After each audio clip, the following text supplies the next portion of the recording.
Muito bom dia, muito obrigado Eunice e Miguel. Eu gostaria de começar por agradecer, em nome da Associação Nacional dos Profissionais Liberais, aos nossos convidados neste painel, que será dedicado ao interesse dos cidadãos e consumidores, onde vamos pretender abordar temas relacionados com as profissões liberais, com os profissionais liberais, como é a autonomia, a independência e a regulação das profissões. E não vou deixar de me apresentar, o meu nome é Artur Miller, eu sou médico-dentista, sou docente na Universidade de Fernando Pessoa e sou profissional liberal. E comigo, para debater para estar neste painel, tenho o André Pissão Lucas, que é diretor executivo do Instituto Mais Liberdade, tenho a Carla Martins Costa, a Cláudia Martins Costa, que está aqui em representação da senhora bastonária da Ordem dos Advogados, António Tavares, que é o provedor da Santa Casa da Misericórdia do Porto, e Rui Pedro Ferraz, que é diretor comercial da Innova Risk Underwriting. Eu vou começar por dar a palavra ao André Pissão Lucas, que tem consigo uma apresentação que, de certa forma, vai estimular um pouco aqui a discussão do nosso painel e até tem por base parte do trabalho do Instituto Mais Liberdade. André, por favor. Obrigado.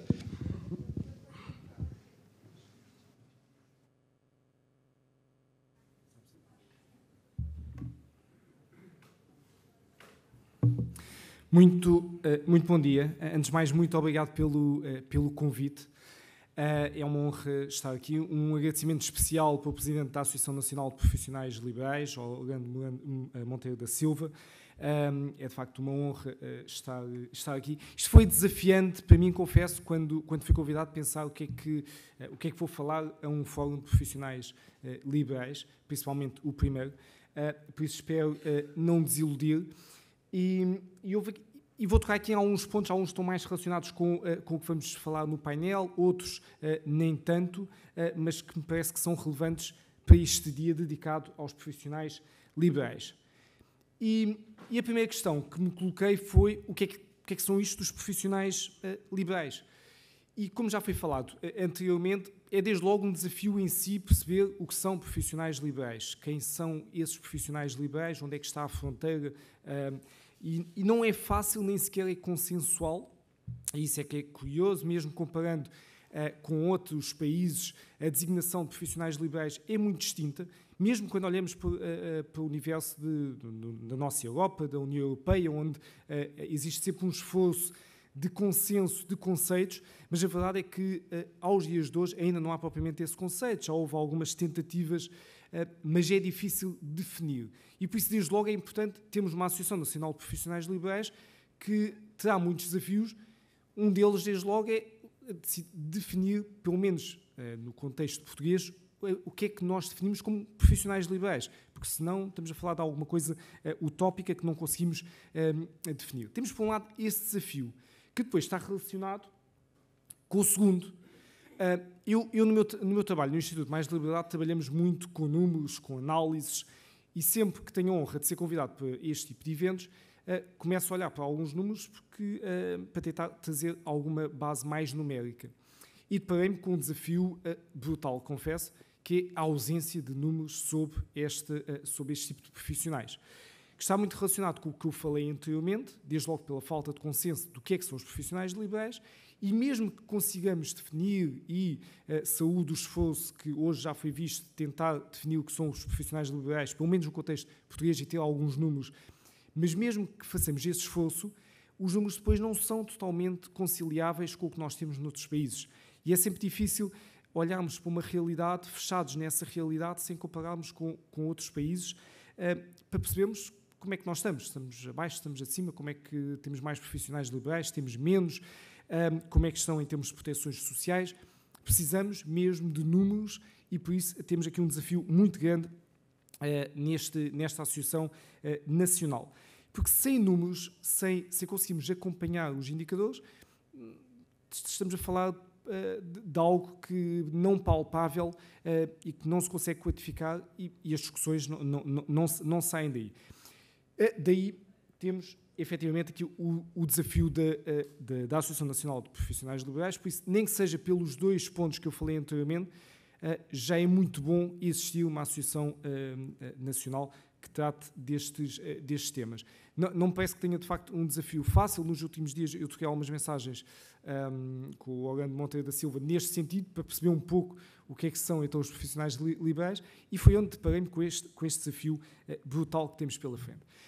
De qualquer forma, mesmo que, por isso, ao contrário do que é habitual, hoje não trago propriamente números, ao contrário do que costumam ser as minhas intervenções, mas o que é que me veio logo à cabeça quando penso em profissionais liberais?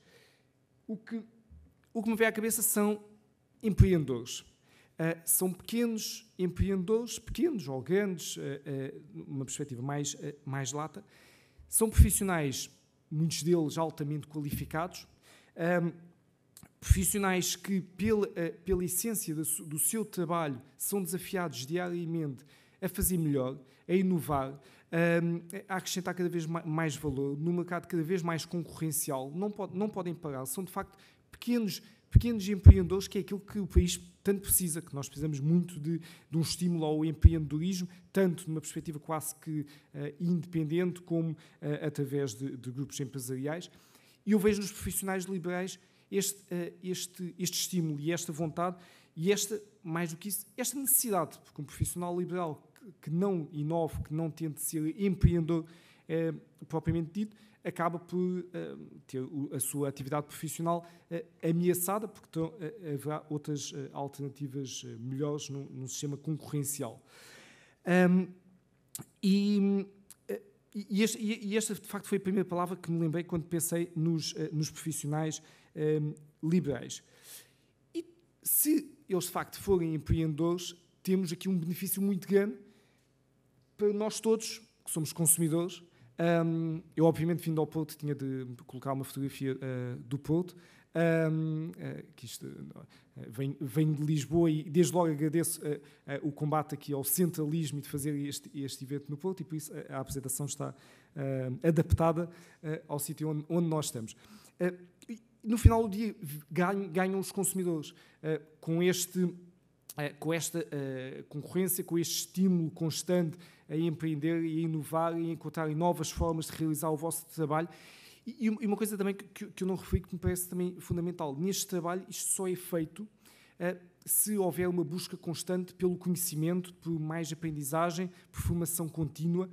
E como há bocado até Francisco Assis referia bem, nós temos problemas significativos em Portugal em termos de escolaridade, em termos de formação, e os empreendedores, pela própria dinâmica do seu trabalho, acabam por combater bastante esse gap que nós temos face a outros países europeus. Por isso, no final do dia, ganhamos nós, consumidores, quando fomentamos a existência deste tipo de profissionais, quando estes profissionais aumentam, quando têm a sua independência, quando têm a sua autonomia, o mercado, no final do dia, vai beneficiar, e o mercado somos todos nós.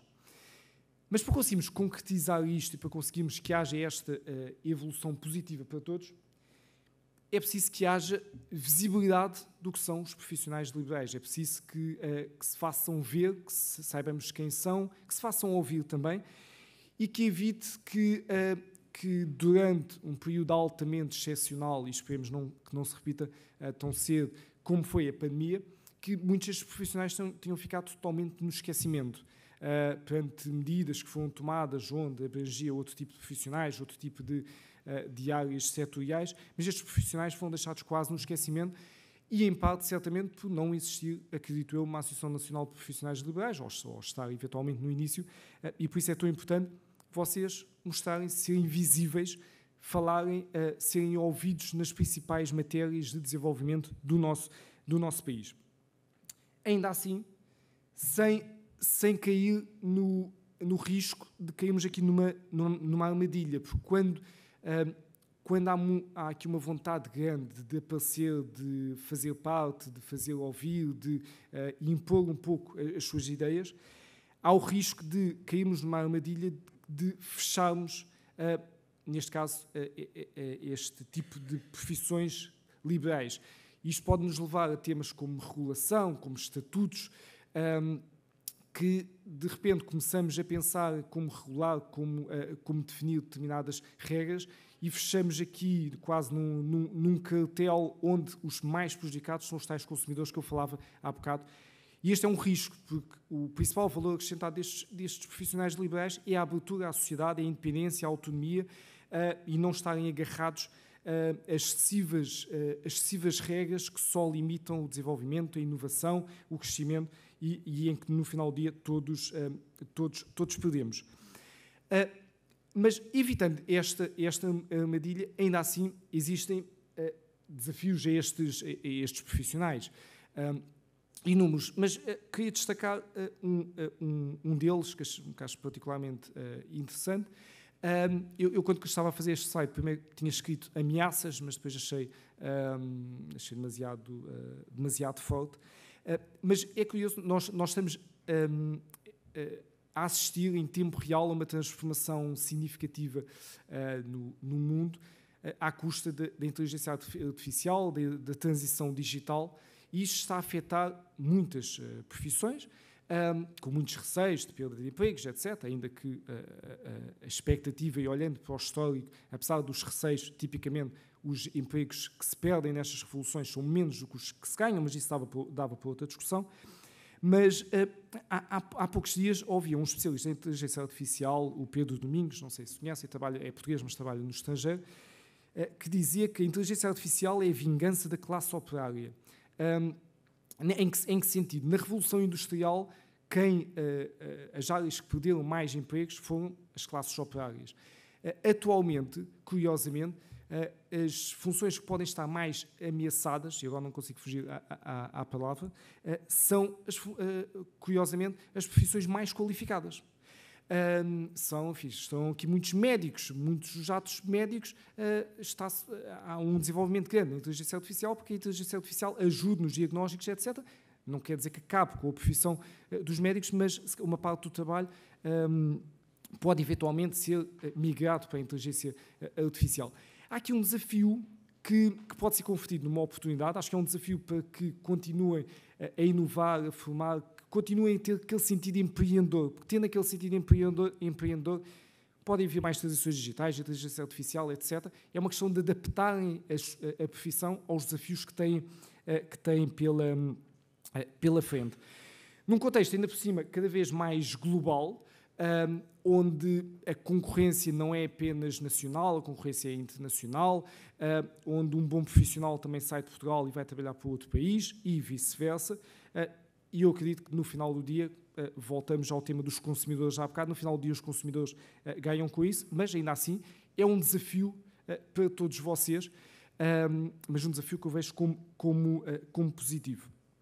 E terminaria com uma reflexão que não abrange os profissionais liberais no seu todo, aqui estou mais a pensar até nos trabalhadores independentes, que é o seguinte: os trabalhadores independentes, muitas vezes são independentes pelas características mesmo da profissão, outras vezes é uma opção, mas muitas vezes são quase forçados a serem trabalhadores independentes, à procura de um sistema fiscal mais atrativo, ao invés de estarem eventualmente a trabalhar por conta de outra, onde têm menos flexibilidade, e isso leva a que por vezes muitos recorram a este tipo de vínculo, que tende a estar mais desprotegido até em termos de apoios sociais, mas revela um sintoma que nos deveria preocupar a todos, relacionado com, por um lado, um sistema fiscal asfixiante e por outro, uma legislação laboral bastante rígida, que leva a que muitos profissionais se calhar preferiam ter os benefícios, os apoios sociais, etc., trabalhar de conta de outra, com outro tipo de segurança, mas uma legislação laboral rígida não lhes permite ter a flexibilidade que desejam e por isso são trabalhadores independentes. Não que isto seja uma crítica a isso, mas quando tal é forçado por um contexto que assim os leva, não é tão positivo. Até porque, aí, por falar em legislação laboral, deixo-vos com este número. Nós, se olharmos para os 10 maiores empregadores do país, e aqui estou a falar apenas privado, esquecendo o Estado e empresas do Estado, etc., 3 desses empregadores são empresas de trabalho temporário. Estão entre os maiores empregadores do país. E porque é que acontece? Porque, de facto, temos uma legislação laboral rígida e, por isso, as empresas têm receio em contratar, por isso recorrem a trabalho temporário, como também recorrem a trabalhadores independentes com contratos curtos e vão renovando à medida que for necessário.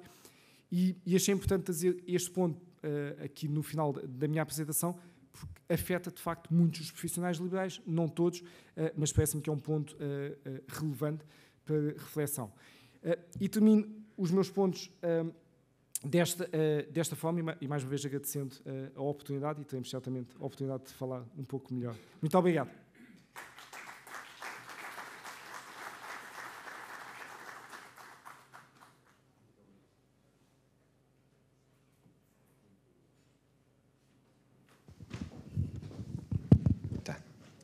Muito obrigado, André. Ora, depois desta reflexão que aqui foi feita, António Tavares, para si, a Santa Casa da Misericórdia do Porto conta com muitos profissionais liberais e lida precisamente com esta realidade, alguma desta exposta aqui pelo André Pinção Lucas. Qual é a sua perspectiva relativamente aos princípios que estamos aqui também a debater no âmbito deste painel, sobre a autonomia, a independência e, claro, não podemos deixar de referir também a regulação profissional? Muito obrigado. Bom dia a todos. Quero, em primeiro lugar, obviamente, agradecer o convite para poder estar aqui convosco a partilhar algumas das interrogações e das preocupações que temos sobre esta matéria e, desde já, felicitar o Orlando Monteiro da Silva pela coragem que teve de deitar a mão desta empreitada, que não é uma empreitada fácil. E eu vou tentar responder à pergunta do Artur sem querer fugir a ela, mas também tenho que a contextualizar para a justificar. Nós aqui vimos já algumas intervenções que vão no sentido de tentar desmistificar um equívoco que acaba por andar aqui a pairar no ar. E esse equívoco tem muito a ver com a questão se os trabalhadores são independentes, se os trabalhadores neste domínio, nós estamos ou não a falar de profissões liberais, até onde começa e acaba a importância das entidades patronais, que até acaba por ser uma redundância falar assim, ou as próprias ordens profissionais, mas temos que ver que temos aqui um problema que é preciso resolver, que é, de um lado, as características do direito de trabalho e como é que o direito de trabalho olha para tudo isto. E, por outro lado, a questão fiscal, que acaba por enquadrar e empurrar isto para domínios e áreas que, sendo pantanosas, não ajudam, enfim, a dar saúde ou um aspecto mais saudável a esta ideia das profissões liberais. E isto porque nós, em Portugal, ligamos muito mal com tudo que tem a ver com a palavra liberal. Não sei se foi com o facto de a experiência da monarquia constitucional ter tido o desfecho que teve e que, portanto, marcou sempre tudo isto, quer na Primeira República, quer depois no Estado Novo, mas temos que olhar para estas questões sem qualquer tipo de complexo ideológico. E porquê? Porque me parece a mim que é importante, como foi aqui dito pelo André, que em cada profissional liberal existe inevitavelmente um empreendedor. Um empreendedor. E quando nós somos, em termos de sociedade, empurrados para sermos sempre todos trabalhadores por conta de outrem e ter aqui uma lógica que é uma lógica que já teve o seu tempo, um bocado ele dizia que a inteligência artificial era a vingança da classe operária. Eu acho que é muito mais do que a vingança da classe operária, porque é dizer que já não há hoje um controle dos meios de produção, como o Marx o pensou esta história, e que, portanto, nós temos que dar aqui um salto qualitativo. E mesmo em termos da abordagem da Europa, obviamente que há países que são mais abertos à iniciativa dos seus cidadãos. Aqui em Portugal temos uma tentativa sempre muito afunilada de tentar que as pessoas sejam mais trabalhadores por conta de outra, e depois fazemos estas coisas como se foi aqui dito. Quer dizer, temos empresas de trabalho temporário como dos maiores empregadores, que é a maneira como fugimos depois à legislação laboral que andámos a impor. Provavelmente, se tivéssemos uma legislação laboral mais amiga das empresas e mais amiga das pessoas, provavelmente teríamos muita mais iniciativa, muita mais produtividade, muita mais competitividade. Isto para dizer que, de certeza absoluta, uma pessoa como o Cristiano Ronaldo não precisa da legislação laboral para nada. Um profissional liberal, felizmente, para ele a legislação laboral é algo que é residual. E porquê? Porque ele tem que depender de si próprio. E é isto, e agora venho aqui àquela questão que colocou, que numa organização, que é uma organização com uma preocupação social muito grande, nós procuramos que cada pessoa que connosco colabora possa ter este espírito de iniciativa e de capacidade de ser um profissional liberal.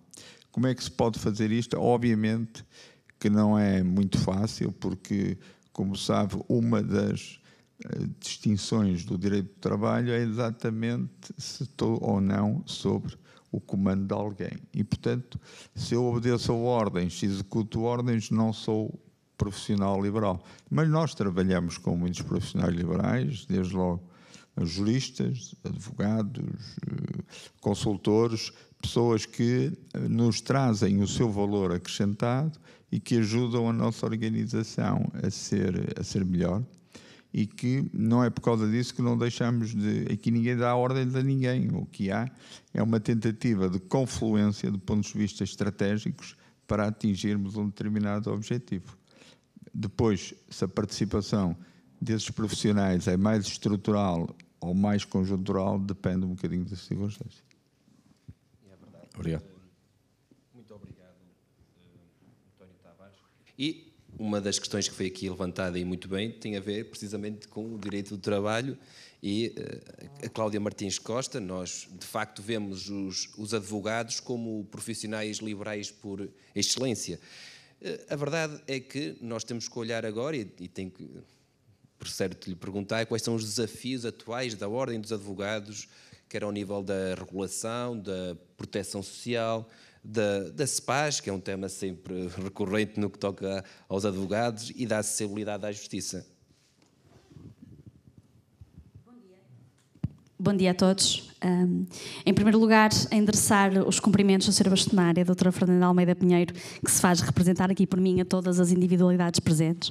É muito importante para nós poder estar aqui e, antes de qualquer coisa, eu preciso fazer aqui dois ou três pontos prévios e que acho que vão ser úteis para que entendam um bocadinho o contexto da Ordem.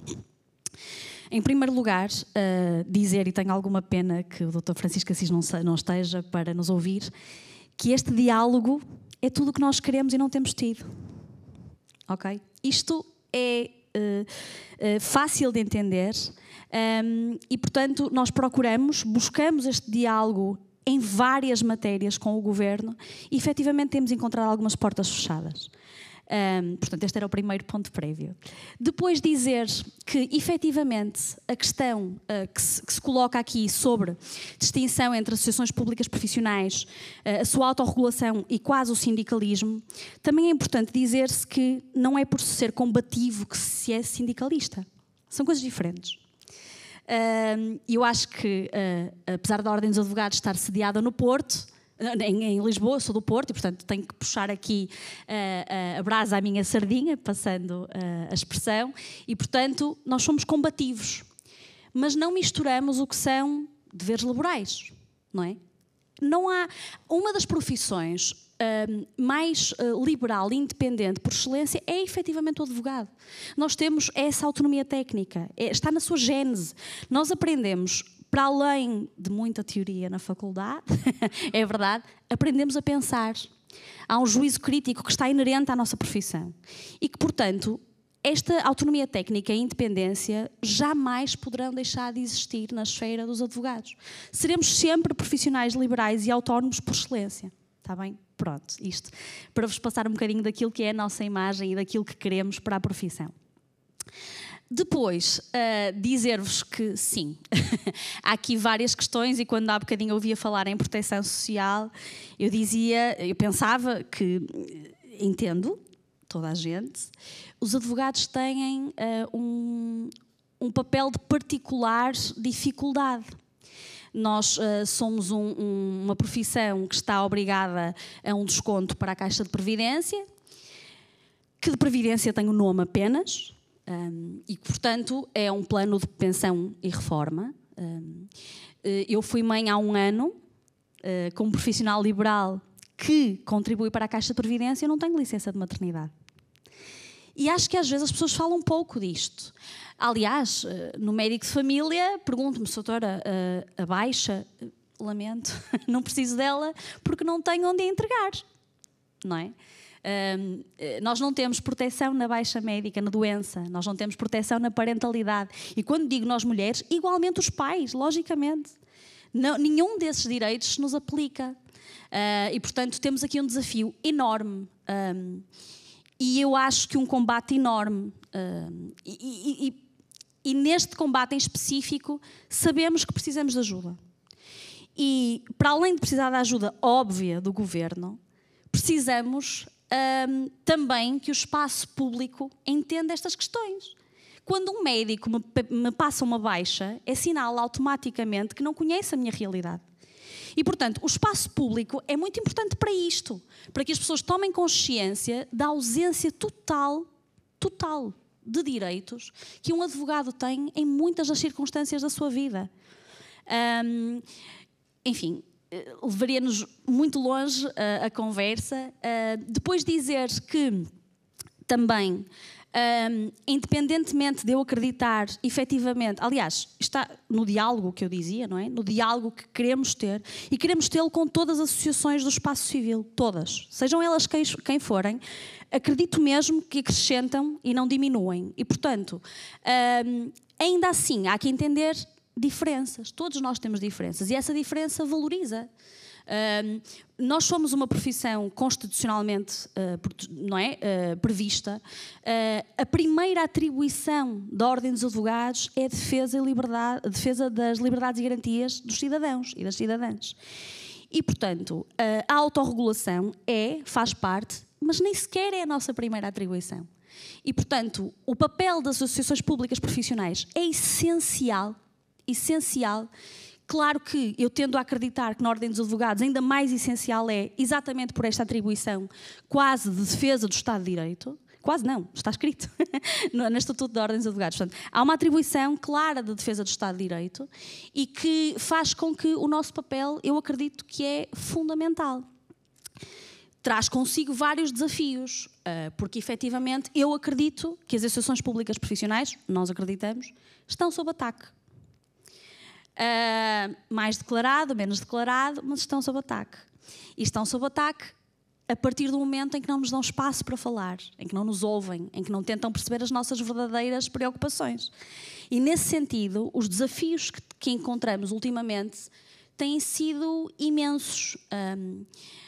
Enfim, é um combate que me parece que será duradouro, mas que cá estamos para ele, porque efetivamente acreditamos que é uma profissão com custódia constitucional e que é de extrema importância regular a profissão, mas acima de tudo garantir que os direitos, liberdades e garantias dos cidadãos e das cidadãs são cumpridos e que há uma efetiva defesa do Estado de Direito.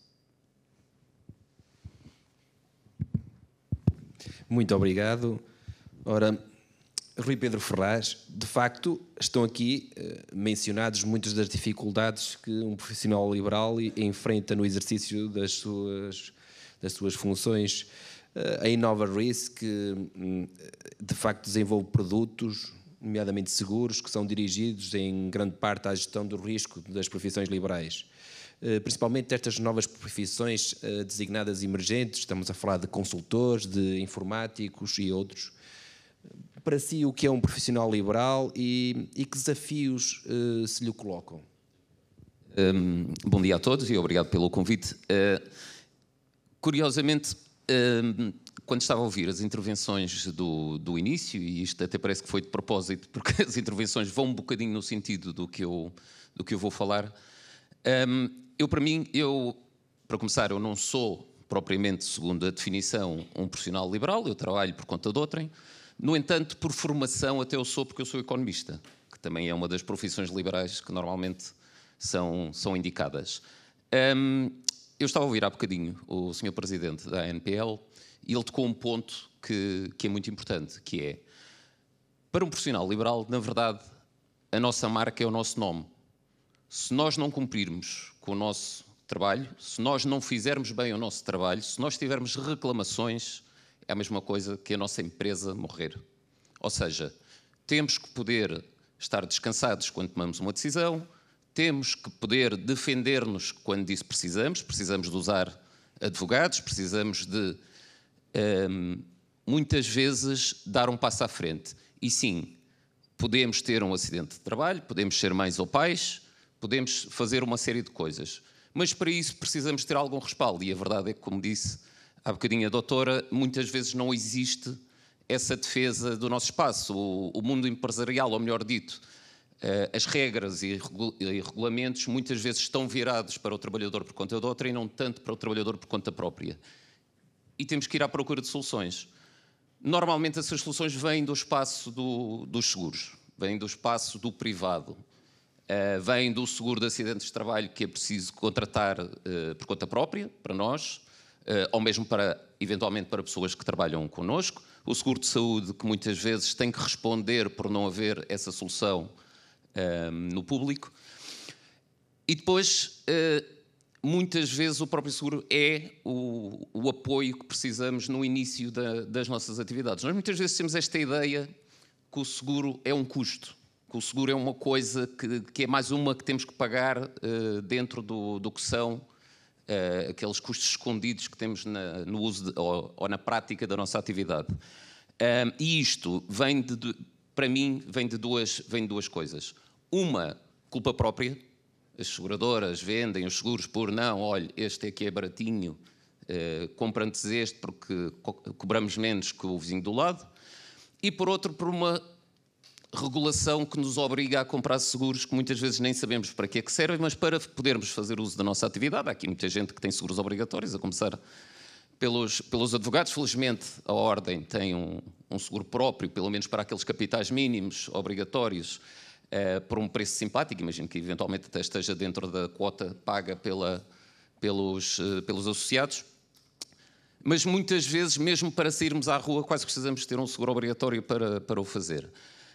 E claro, seguros obrigatórios muitas vezes regulados ou regulamentados por pessoas que não estão metidas dentro da própria atividade e julgam o que é necessário para o fazer. Se eu comprar um seguro que sou obrigado a fazê-lo e, na verdade, nunca tirarei proveito dele, é claro que para mim é um custo. Não é um benefício. Não é uma gestão de risco adequada do meu trabalho. Portanto, há esse lado. Por outro lado, há sempre aquela ideia que, não, espera aí, eu se gastar dinheiro a contratar um seguro, é menos dinheiro que tenho para investir na minha empresa.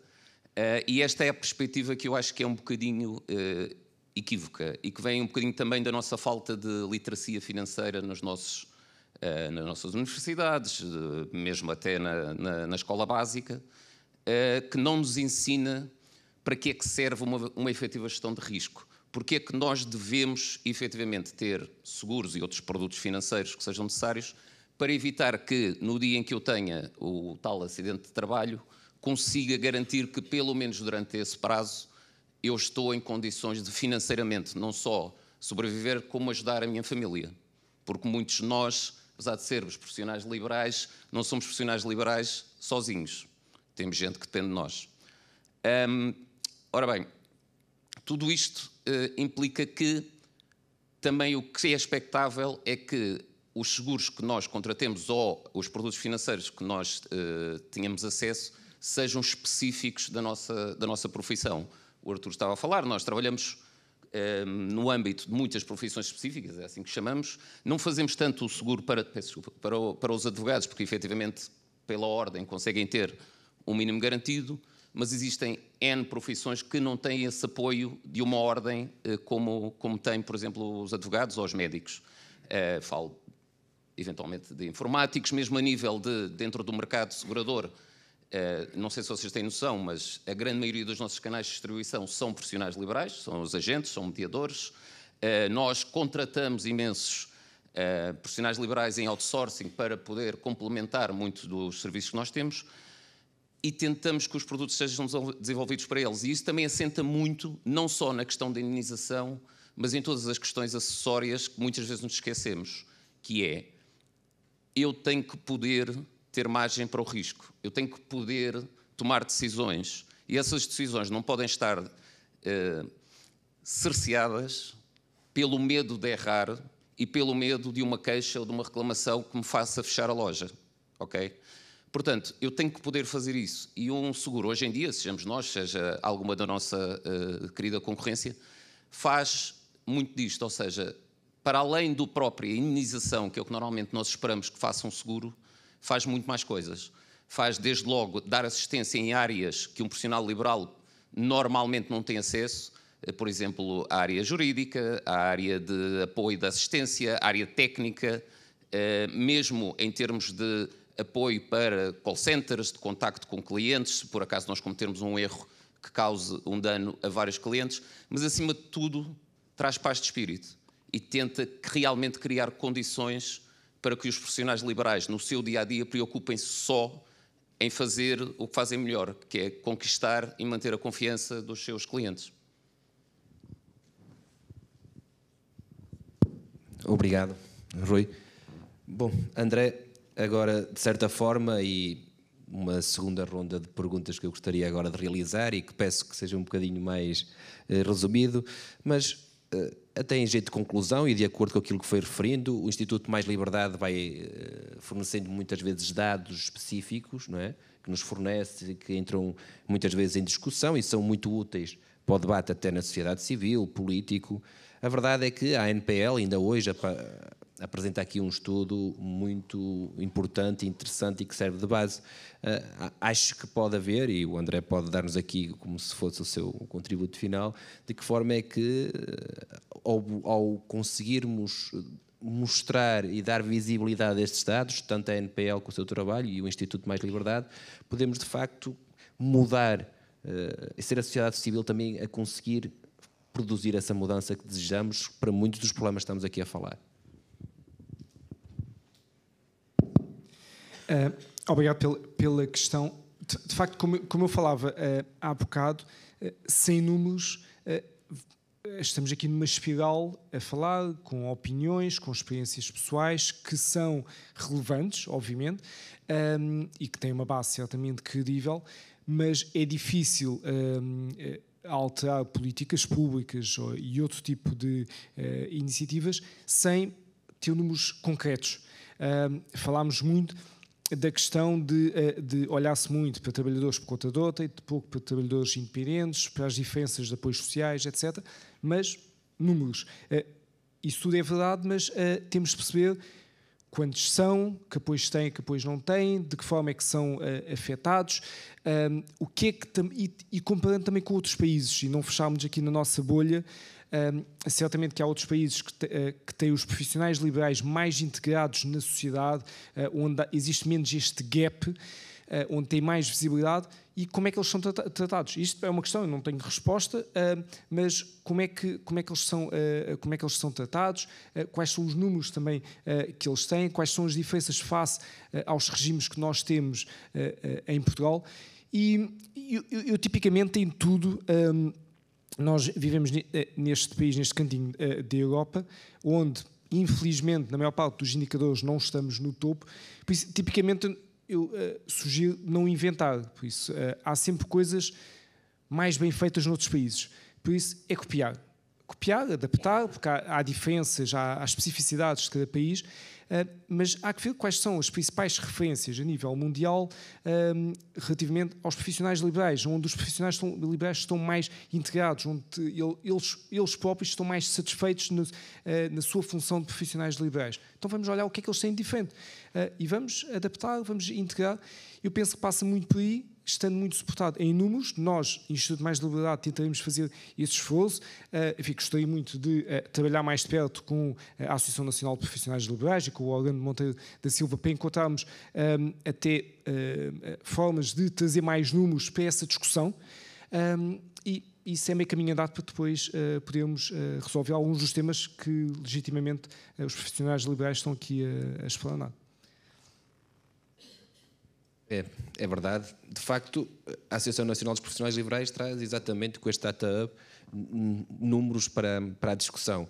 E se formos a ver aquilo que é o próprio conceito dos profissionais liberais, nós cada vez mais, e vai-se notando que existem também jovens qualificados que procuram exatamente isto, estes princípios, a autonomia, a independência. A verdade é que depois, e de acordo com aquilo que é a nossa discussão, vai faltando muito deste gap que até falou aqui o André Pinção Lucas. E depois de algumas profissões que falou, a verdade é que, por exemplo, no campo da saúde, que é uma área de especial foco da Santa Casa da Misericórdia do Porto, por exemplo, nós vemos que os profissionais que são qualificados também poderão querer fazer essa sua própria gestão e enquadrar isto numa instituição que é uma IPSS é um desafio futuro. O que pensa sobre isso e em certa forma, para concluir aqui o nosso painel e dar a oportunidade também à audiência de poder questionar. Muito rapidamente, eu queria um pequenino ponto prévio. Não é impunemente que esta reunião está a ser feita no Porto, porque é do Porto a cidade que tem uma grande capacidade para compreender bem o que é a palavra liberal. Portanto, o Porto percebeu sempre isto muito bem. E, portanto, saúdo aqui que a Câmara Municipal do Porto se tenha associado desta forma tão importante e decisiva. A questão da saúde tem um bocado a ver também com aqueles que serão os grandes desafios dos próximos tempos na sociedade, não é só na sociedade portuguesa, é também em toda a sociedade. A gente olha para o Japão e vê o impacto que tem o envelhecimento da população no Japão. Vemos o impacto que a inteligência artificial está a ter, vemos a digitalização da sociedade e, inevitavelmente, isso vai ter um papel na saúde. E esse papel já se começa a ver, principalmente ao nível daqueles quadros que são mais especializados. Esses quadros mais especializados começam a ter também ao seu lado a necessidade de um instrumento de trabalho e, ao mesmo tempo, uma concorrência que é o robô. Portanto, nós hoje já temos muitas cirurgias que são feitas por robôs em que a participação humana é praticamente de controle da situação. Ora bem, isso vai ter impacto também ao nível das relações profissionais. Eu chamo-lhes assim para evitar cair aqui em jargões jurídicos. Mas o problema, e eu continuo a dizer que neste salto qualitativo que vamos ter que dar, é saber quais são as fronteiras que permitem o desenvolvimento de profissões que possam ser cada vez mais especializadas e que não permitam perder esta referência, que é ser um profissional liberal. Porque ser um profissional liberal, acima de tudo, é ser alguém que é independente, mas também que é livre no seu contributo para a sociedade e para aquilo que eu acho que é muito importante, que é acrescentar valor à nossa sociedade. E esse valor só se consegue com pessoas livres. Muito obrigado. Cláudia Martins Costa, perspectivas futuras depois que nos possa aqui dar? Para nós o futuro é preocupante nesta fase. Preocupa-nos bastante uma possibilidade de aprovação da lei das associações públicas profissionais da forma que está redigida. Preocupa-nos muito, na verdade. Reparem, aquilo que há bocadinho o Rui falou, sobre o seguro de responsabilidade civil a que estamos obrigados a ter, a abertura de atos próprios de advogados a alguém que não é obrigado a ter um seguro de responsabilidade civil é dramática, não é? Hoje em dia, um cidadão que veja as suas pretensões mal cumpridas e que tenha um mau serviço por parte de um advogado, tem um órgão disciplinar onde se queixar, onde fazer uma queixa, e a ordem, dentro da sua autorregulação, logicamente irá agir disciplinarmente. o que aqui se pretende é um bocadinho o esvaziamento deste poder disciplinar. E, para além disso, o esvaziamento da capacidade que o cidadão tem de ver vir a receber uma indemnização, por exemplo, não é? No âmbito de um seguro de responsabilidade civil. Portanto, isto preocupa-nos muito. Preocupa-nos muito também a criação de um órgão de supervisão em que a maioria não é advogado. São profissionais de reconhecido mérito, com todo o mérito que reconheço a todas as outras profissões. Quase parece um contrassenso com a autorregulação, com o que é um profissional liberal. Isto é um verdadeiro contrassenso e eu até acho que é uma ingerência do Estado como nunca se viu. E, portanto, a mim preocupa-me profundamente a aplicação e a publicação da lei tal e qual como ela está. Preocupa-me também, logicamente, esta questão da CEPAS. Foi criado um grupo de trabalho para perceber uma possível integração, para perceber o impacto da integração da CEPAS na Segurança Social. Devia ter sido criado em maio, foi criado agora, creio que é assim. Terá o prazo de 1 ano para nos dar respostas. Tudo isto é muito demorado e, entretanto, temos advogados com doenças terminais a continuar a trabalhar. E para além da circunstância de ter um menor rendimento face à doença, uma situação de parentalidade, porque é um direito, para além disso, que são direitos fundamentais e direitos humanos, para além de tudo isso, isto vai um bocadinho além da questão do rendimento, porque também a lei dos adiamentos das diligências tem que ser alterada. Porque senão, então, não podemos permitir que uma advogada ou um advogado tenham uma licença de parentalidade, mas depois as diligências não possam ser adiadas com base nesse fundamento. Hoje em dia temos advogados a pedir o adiamento de diligências porque foram mães ou pais há uma semana e a serem-lhes negada esta oportunidade. E, portanto, isto é grave. Isto é muito grave. E, portanto, é preocupante. Estes dois temas acho que vão estar na ordem do dia, pelo menos para nós, como Ordem dos Advogados, e vamos lutar muito para que as coisas mudem. Acho que foi essa postura, aliás, acho que é essa postura combativa que nos permite ter sucesso na nossa profissão e acho que devemos transpô-la para a nossa Associação Pública Profissional e, portanto, da Ordem dos Advogados não podem esperar menos que uma atitude combativa e que não se misture com o sindicalista. Eu gostava muito de deixar esta mensagem. Estamos cá para o diálogo, assim quisesse o Governo dialogar connosco como nós queremos com ele. Muito obrigado. Muito obrigado. Rui Pedro Ferraz, uma última intervenção para podermos dar oportunidade à audiência. Eu posso dar uma sugestão. Eu, no vosso site, encontrei um espaço que está dedicado à arte. Nós, aqui na ANPL, temos um especial também enfoque nos profissionais da cultura. Uma reflexão final também, que possa envolver também isto. Em relação à parte da arte, e obviamente a todo o tipo de arte, seja arte plástica ou cinema, música, dança, vamos ter aqui o Pedro Brunhosa daqui a pouco, há alguns contextos que têm que ser analisados de uma forma diferente. Um deles, por exemplo, é que, ao contrário do que se calhar a maior parte das pessoas imagina, há artistas que são efetivamente reconhecidos e esses normalmente têm uma fonte de rendimento constante. Se estivermos a falar de novos artistas ou a maior parte da comunidade artística ganham dinheiro quando efetivamente conseguem vender uma peça, ou conseguem vender uma música, ou conseguem vender o que seja o fruto do trabalho deles. E isso pode não acontecer todos os dias, aliás é contraproducente. Quanto mais eles produzirem, menos vale o trabalho deles. E então normalmente têm que ser criadas condições para que efetivamente eles consigam produzir esses bens. Estamos a viver num período também, e agora pegando no tema que foi comentado várias vezes, tudo o que tem a ver com a inteligência artificial, como é que isso implica junto do que é a propriedade intelectual da maior parte destes artistas. Hoje em dia, se vocês quiserem, pegam num computador, metem uma série de dados, indicam quero fazer um trabalho no estilo de Joana Vasconcelos e sai uma peça no estilo de Joana Vasconcelos que, não sendo quem siga a carreira dela, muito dificilmente vai achar que não é. Isto é legal? É uma zona cinzenta. Portanto, é daquelas coisas que ainda não chegámos a esse ponto. No entanto, temos que defender os nossos clientes nestas situações.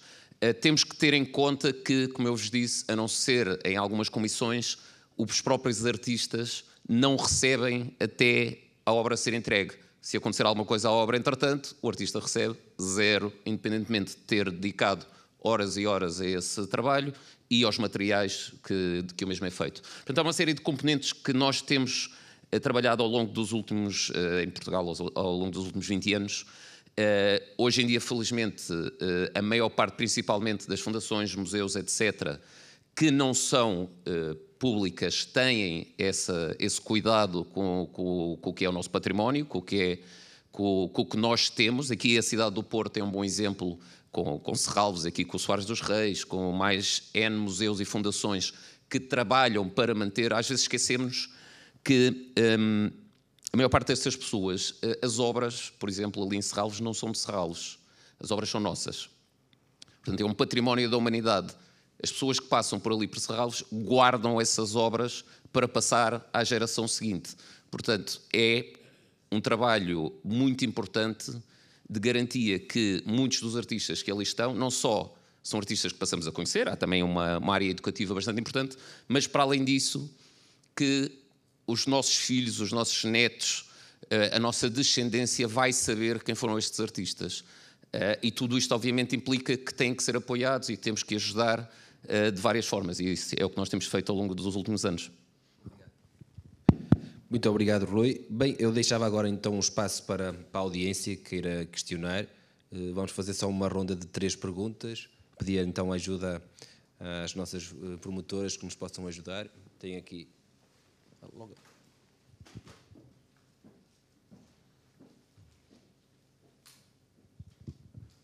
Ali.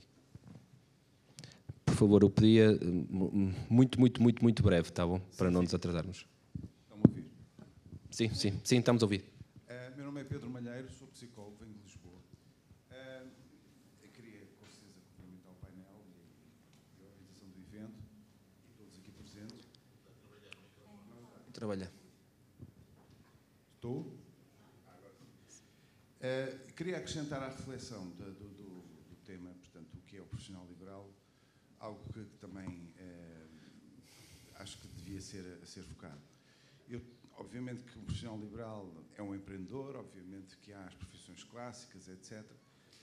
Mas também há uma realidade e nós infelizmente tivemos 2 crises recentes, a crise financeira e depois agora a crise de Covid, e houve muita gente que foi para o desemprego. Muitos quadros que foram para o desemprego e encontraram na profissão liberal e na atividade independente, digamos, uma forma de resolver o seu problema em termos de rendimento. Por outro lado, também temos muitas organizações que utilizam, digamos, prestação de serviços com profissionais liberais e trabalhadores independentes para mascarar um bocadinho o seu headcount, portanto, são Pedro, pede-lhe a pergunta, por favor. Sim. A pergunta é, e depois também queria acrescentar que há muita gente também que sai do desemprego e que também vê como refúgio esta atividade. A minha pergunta é se reconhecem esta realidade e como é que nós podemos integrar estas pessoas, dando-lhes digamos, uma força e dando, digamos, uma perspectiva positiva. Correto. Mais uma intervenção. Temos ali. Chamo-me Vieira da Cunha, sou um consultor empresarial e queria sublinhar, não tanto uma pergunta, mas uma proposta. A intervenção do Sr. Presidente da Assembleia Municipal colocou bem o desafio que é que estamos responsabilizados por iniciar, considerando que esta é uma reunião de iniciação de um largo caminho para esta instituição que estamos a ajudar a construir. E o Sr. António Tavares, com muita lucidez, deu resposta, já parcialmente, ao desafio que ele nos deixou, que no fundo é qual é a nossa identidade. Somos tantos e tão transversais e tão dinâmicos no crescimento, da diversificação das nossas atividades, que temos de nos autodisciplinar, redimensionar e prestigiar perante o mercado para quem trabalhamos. A senhora advogada pôs bem em evidência já a utilidade dessa instituição. Eu limito-me a dizer o seguinte: se somos realmente orgulhosos e responsáveis pela constituição do núcleo dos profissionais liberais, temos de o assumir claramente e ser reconhecidos. E isso implica, por exemplo, que tenhamos a coragem de, no nosso cartão de apresentação, pomos o símbolo da ANPL para dizermos, antes daquilo que somos profissionais liberais. E depois somos consultores, médicos, advogados. Mas ter a coragem de lhe dizer, porque nós temos necessidade de obter o tal reconhecimento que não nos é atribuído e do qual somos vítimas em distintas e muitas variedades de situações que, aliás, aqui foram enumeradas e que eu posso sublinhar, mas nas quais não vou falar. Muito obrigado. Obrigado. Mais uma, por fim, para finalizarmos. Bom dia a todos. O meu nome é Paulo Vieira, trabalho na área de mediação de seguros e uma das preocupações aqui já faladas efetivamente é a falta de proteção de muitos dos profissionais que por muitas das vezes efetivamente veem na questão dos seguros não um custo, mas uma proteção. E é com grande satisfação que vejo que, como profissionais liberais, temos agora uma voz através da ANPL e que essa voz seja reforçada e também consigamos levar a voz e a dimensão que é necessário para a proteção dos profissionais liberais, que efetivamente existe uma grande lacuna e efetivamente era para reforçar aquilo que no painel tem vindo a ser discutido e com muito apreço me apraz. Muito obrigado. Bom, muito obrigado. Bom, temos aqui, de facto, duas reflexões e uma pergunta aqui do nosso amigo Pedro Malheiro. Acima de tudo, deixo o desafio a algum dos nossos convidados,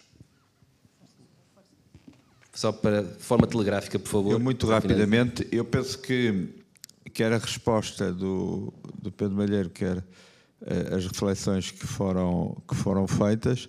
Eu, da minha parte, o que eu acho que é preciso é começar hoje a fazer um caminho e que esse caminho tem que ir no sentido de balizar algumas das coisas que foram aqui faladas. Isto é, se as pessoas que foram para o desemprego durante a pandemia e que depois voltaram ao mercado de trabalho através da sua profissão liberal, o que elas precisam é que exista aqui preocupação na área da segurança social, preocupação na área da fiscalidade, nesta questão dos seguros de responsabilidade civil, que é muito importante.